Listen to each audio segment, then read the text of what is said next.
महाराष्ट्र लोकांचे मत, लोकांचा विश्वास, आमची बातमी. काहीतरी विशेष घेऊन आला असताना काय समजलं? महिलांनी पैठणी साडी, रेशमी साडी आपल्या घरात तयार करावी आणि उत्पन्न मिळवावं, रोजगार चालावा, यासाठी पैठणी प्रशिक्षण केंद्र, पैठणी साडी प्रशिक्षण केंद्र आणि पैठणी साडी उत्पादन केंद्र आम्ही वैजापूर तालुक्यात सुरू केलेले आहे.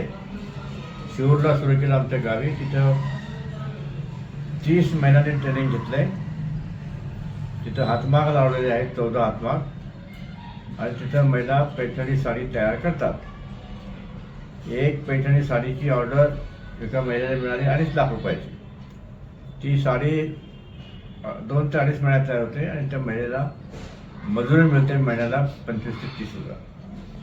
तर अशा प्रकारे हा उद्योग सुरू झालेला आहे. आपला उद्देश असा आहे की मराठवाड्यामध्ये घराघरामध्ये महिलांनी, पुरुषांनी पैठणी साडी तयार करावी आणि तिला बाजारात फार मागणी आहे.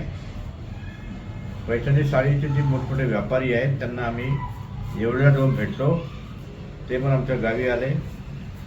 पैठणी साडी उत्पादन केंद्र आम्ही आमच्या गावी शिरूरला सुरू केलं, वैजापूरला सुरू केलं आहे, अजून हिलालपूर नावाचं एक गाव आहे तिथे सुरू केलं आहे. तर एका महिलेला, पुरुषाला महिन्यातून 20,000 ते 25,000, 30,000 रुपयापर्यंत मजुरी मिळू शकते आणि 12 महिने काम चालतं. आणि घरातल्या काम असल्यामुळे ती महिला आपला स्वयंपाक आटोपून किंवा इतर काही घरातली कामं असतील ती कामं करत असतानाच पैठणी साडीचं तयार करण्याचं काम करू शकते.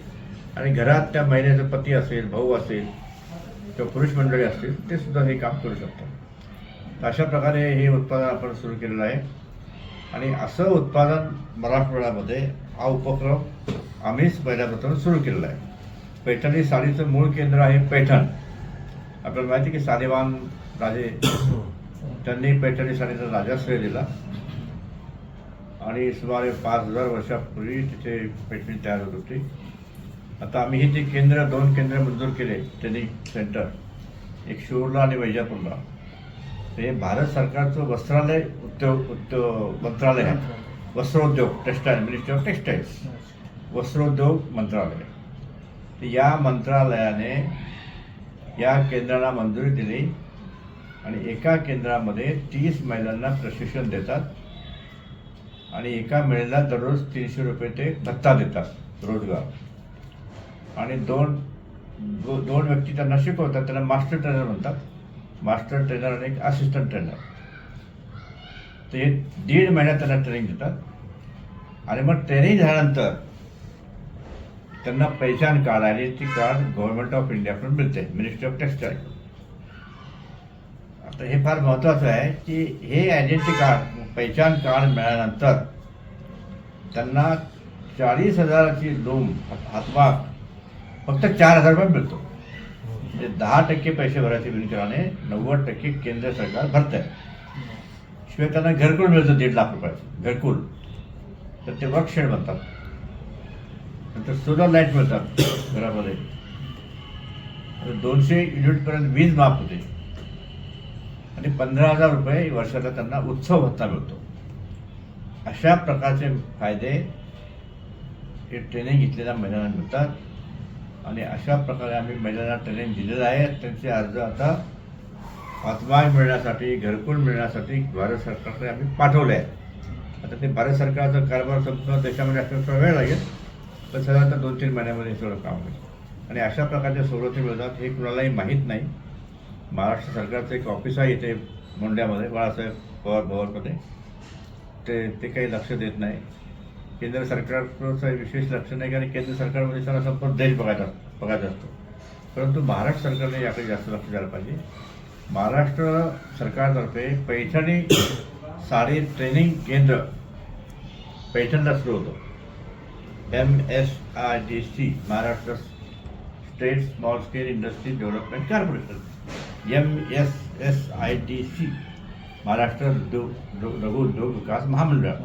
या महामंडळ केंद्रातर्फे तिथे एक प्रशिक्षण केंद्र चालू आहे म्हणजे ते बंद पडलेलं आहे. तर पूर्वी तिथं ट्रेनिंग द्यायचे आणि त्या महिन्यात ट्रेनिंग घेऊन मग स्वतःचा हातभाग बाजारातून विकत घ्यायची किंवा गव्हर्नमेंटची स्कीम त्यांना मिळू शकतात. तर आपल्याकडे रोजगार फार मोठ्या प्रमाणामध्ये महिलांना मिळण्याची आवश्यकता आहे, पुरुषांना मिळण्याची आवश्यकता आहे. पण महिला हे काम चांगलं करतात कारण त्यांचं केंद्र ते कामावर पूर्ण त्यांचं लक्ष असतं. पुरुष कसे बाहेर जातात, तिकडे जातात, तिकडे लक्षपूर्वक काम करत नाही.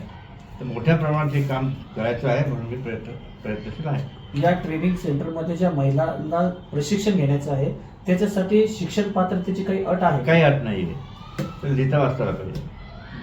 जसं जर आता शहरी महिलांसाठी त्यांना तुम्हाला जर ते ट्रेनिंग घ्यायचं असेल तर त्यांच्यासाठी आपल्याकडून काही व्यवस्था आहे का सर?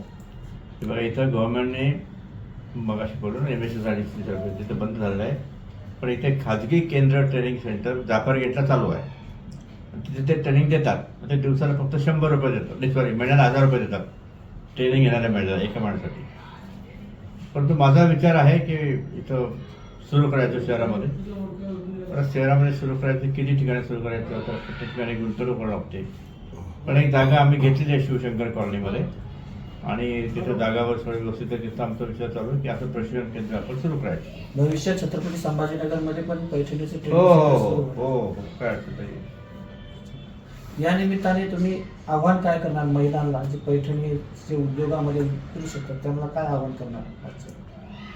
महिलांना आव्हान असं आहे की हा व्यवसाय त्यांचं भविष्य घडवणार आहे, कुटुंब चालवणार आहे. कुटुंबामध्ये सर्वजण काम करतात. आता एवढ्याजवळ नागडा नावाचं एक गाव आहे, नागला. तिथे प्रत्येक घरामध्ये हातमाग आहे आणि प्रत्येक घरामध्ये 15-16 वर्षापासून मुलं मुली काम करतात. तुम्हाला जर वेळ असेल तुम्हाला मी इथे घेऊन जाईल येवल्याला. तिथे अनेक कारखाने आहेत येवल्यामध्ये, परंतु महत्त्वाचं जे आहे कापसेसाठी केंद्र, कापसे फाउंडेशन,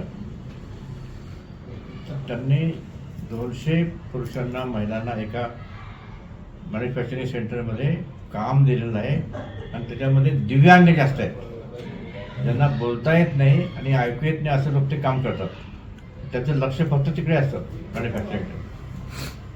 असे केंद्र म्हणजे सुरू केलं आहे कापसेने. याशिवाय इथं अनेक केंद्र आहे. एवढ्याला या उद्योगाची भरभराट झालेली आहे. परंतु उद्योगांना त्यांना विचारला की तुमच्या अडचणी काय आहेत. ते म्हणाले की आम्हाला इतके ऑर्डर्स आहेत पैठणीच्या की जेवढे ऑर्डर्स आहेत त्याच्यात 10% सुद्धा आम्ही पुरवठा करू शकत नाही. आणि हे सत्य आहे. कापसे सुद्धा आमच्या घरी आले होते, मी पण दुसरे भेटतो. तर मग म्हटलं तुम्ही घर तयार का करत नाही, व्यवसाय का वाढत नाही. ते म्हणजे एवढ्यामध्ये आम्हाला जागा मिळत नाही, ओपन लँड आणि शेड, वर्क शेड म्हणजे कार्यक्रमाची जागा, आणि ती मिळाली फार महाग मिळते. म्हणून मी त्यांना सांगितलं मग ठीक आहे, येवला आणि वैजापूरचं अंतर तिथे 20 किलोमीटर आहे. 15 किलोमीटरवर आमचं एक मोठं केंद्र आहे. तिथे मी आता पैठणीचं मोठं उत्पादन केंद्र आणि मॅन्युफॅक्चरिंग केंद्र करणार. तर त्या ठिकाणी म्हटलं आम्ही मोठ्या प्रमाणात साड्या तयार करू आणि तुम्हाला तिथे वैजापूर एवढ्याला पाठवू. तर हा उपक्रम चालू आहे. तुम्हाला वेळेसाठी मी घेऊन जाईल एक दिवस, गाडी काढून घेऊन जाऊ, एवढ्याला पण जाऊ. काय चाललं जगात बघा. हे काय आता सर जसं की आपण सांगितलं की हा जे उद्योग आहे हा महिला घरच्या घरी करू शकतात. तर सर घरी याला हातमाग लावण्यासाठी साधारणतः किती जागेची आवश्यकता पडणार आहे?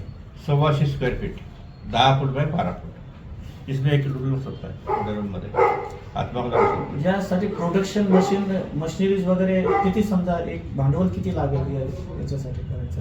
हे बघा, एका घरामध्ये 2 हातमाग एक कुटुंब चालू शकतो. एक हातमाग असेल तरी चालतो, पण तो लहान प्रमाणात चालेल.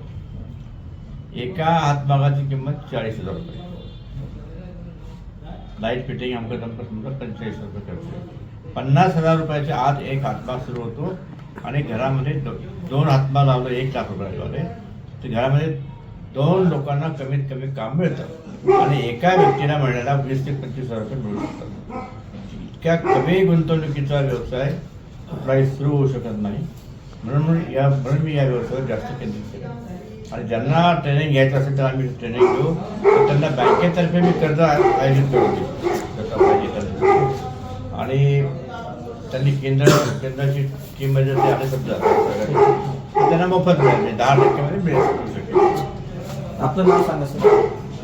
माझं नाव डॉक्टर जे के जाधव, जगन्नाथ खंडेराव जाधव.